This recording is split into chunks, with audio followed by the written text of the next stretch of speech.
Aprobado na para sa rain or shine ang pag-trade sa kapitan nila na si Gian Mamuyak at may mga sources po mula sa Spin mismo ang nagkumpirma na may balak daw palang Hinebra na kunin to. Pero sa ngayon, tikom pa ang bibig ng Ross kung nakuha na ba to ng Hinebra o wala pa dahil ang lahat ay nakadepende lang naman din kay Mamu. Sa mga interviews kay Mamu, may konting clue pero hindi dinidetalye. Pero ang punto, mukhang aalis talaga siya. Kung hindi man ngayon pero mangyayari talaga. Sinabi na ni Coach Yeng ang posibleng maging ganap sa karera niya.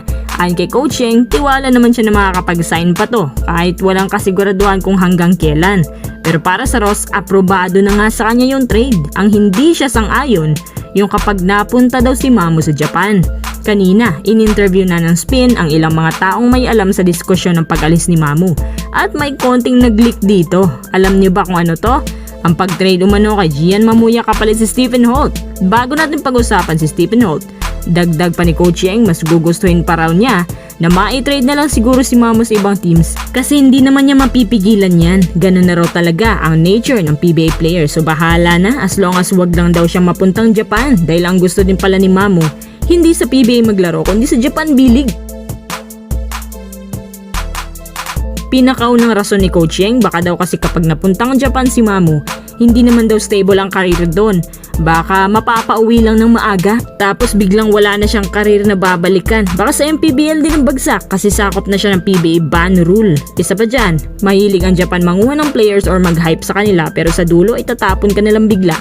Kakawawain lang si Mamu doon tapos maghihintay pa siya ng 3 taon bago makapasok ulit sa PBA. Hindi deserve ni Mamu ang ganun, kaya sana sa PBA na lang daw si Mamu.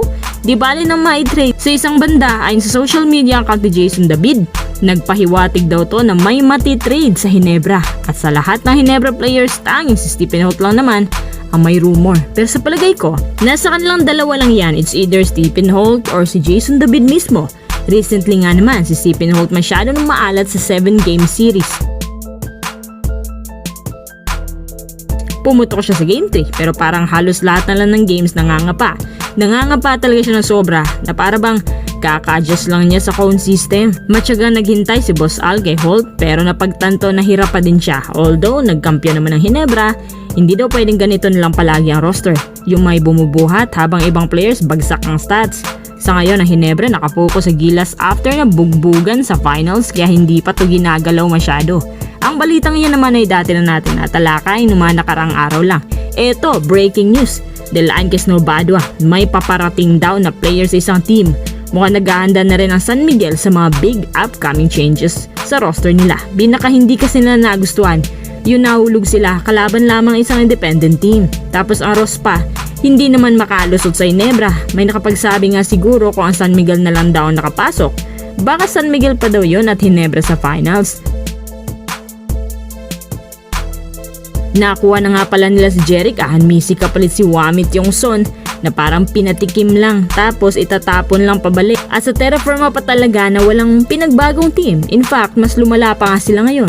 Ngayong taon, kung mapupunta na sa kanila si Joshua Monson, abay kompleto na raw ang SMB at hindi na raw muna ito papalitan sa loob ng mahabang panahon. Kaya may isang problema, ang TNT, kasi mas kailangan daw nilang another wing. Mas marami daw silang injury prone players. Tapos aalis pa yung isa patungong Japan. Kung walang Joshua Monson, si Cedric Bearfield available. So sa kanila lang iikot ang mga yan. Parehas capable, parehas na liable sa kahit anong oras. Especially Bearfield. Yung dalawa na yan, imposible nang magtagal. Panahon na lang magsasabi kung kailan kasi anytime pwede na ho itong ikasa. Mas magugulat pa ako hindi ito mangyayari. After kasi ng finals, mas nagiging desperado na ang mga big team sa PBA na magpalakas pa. Anyway, kung may mga katanungan pala kayo or yung may gustong malaman sa PBA updates natin or sa Gilas, feel free lang na i-comment yan sa baba.